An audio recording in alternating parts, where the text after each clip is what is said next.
À la demande du président de la République, les travaux de la 18e session extraordinaire du Sénat se sont déroulés du 12 au 25 janvier 2022.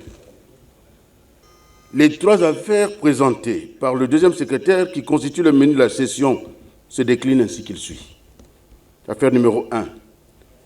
Projet de loi portant approbation du plan national de développement PND 2022-2026, une économie forte, diversifiée et résiliente pour une croissance inclusive et un développement durable irréversible.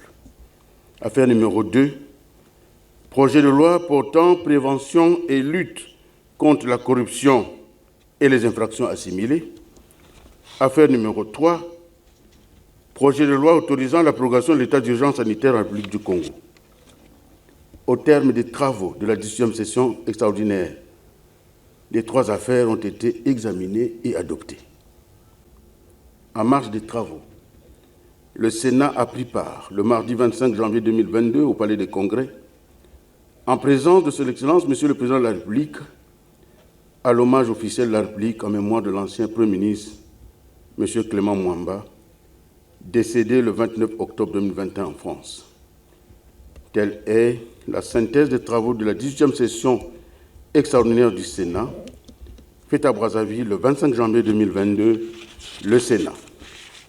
À présent, j'invite très respectueusement le vénérable président du Sénat à bien vouloir prendre la parole pour son discours de clôture et je vous remercie. Monsieur le ministre de la Culture et des Arts, représentant le ministre d'État, ministre des Affaires foncières et du domaine public, chargé des relations avec le Parlement, vénérables sénateurs et chers collègues, très chers collaborateurs, mesdames, messieurs. Ce 25 janvier intervient la clôture de la 18e session extraordinaire du Sénat, troisième législature, ouverte en même temps que se clôturait la 17e. Mis bout à bout, les résultats de la 18e session extraordinaire et ceux de celle qui l'a précédée placent l'année 2022 sur une trajectoire prometteuse, donnant sérieusement à espérer. En effet, le décryptage des signaux et des faits observés pendant les 3 premières semaines de l'année qui commence semble révéler l'amorce d'un esprit nouveau, d'une dynamique nouvelle, constituant des prémices d'un changement de cap exigé pour la relance de notre économie.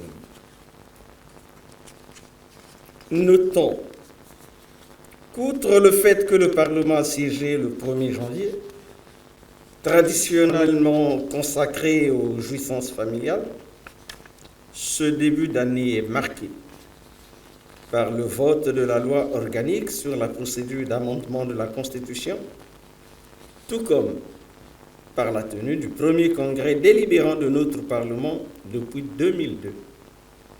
Congrès sanctionné par le vote de la loi constitutionnelle portant révision de l'article 157 de la Constitution du 25 octobre 2015.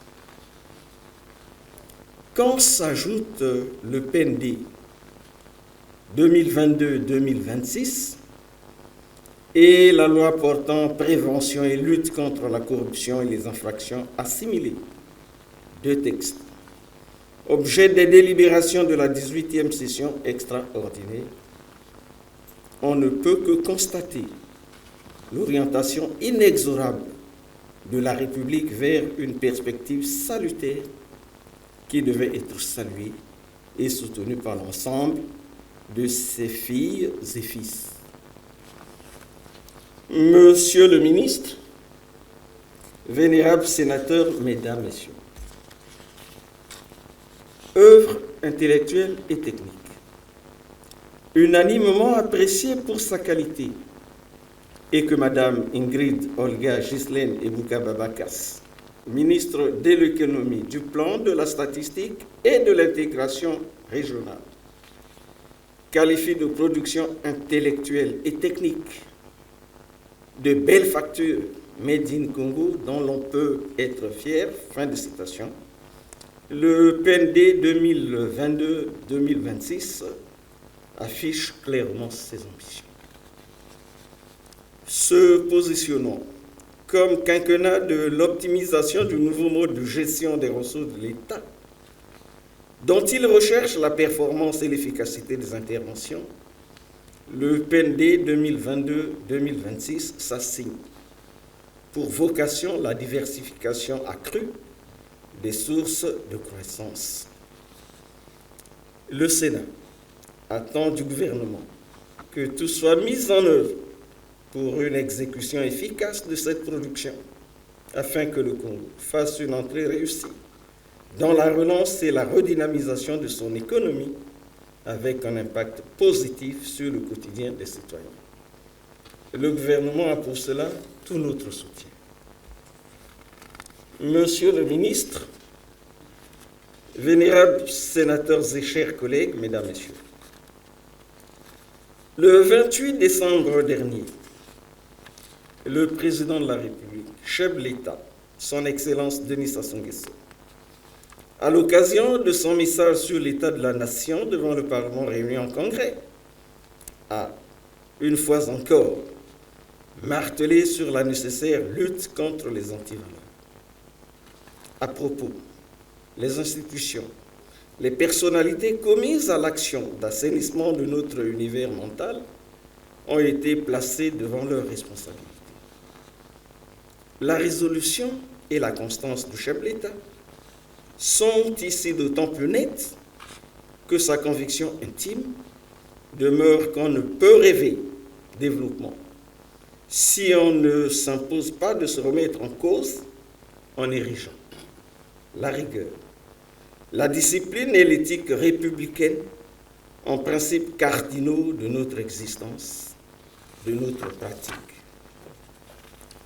La loi portant prévention et lutte contre la corruption et les infractions assimilées vient à point nommé harmoniser notre législation au droit international tout en imprimant de l'allant à l'action de moralisation de notre société.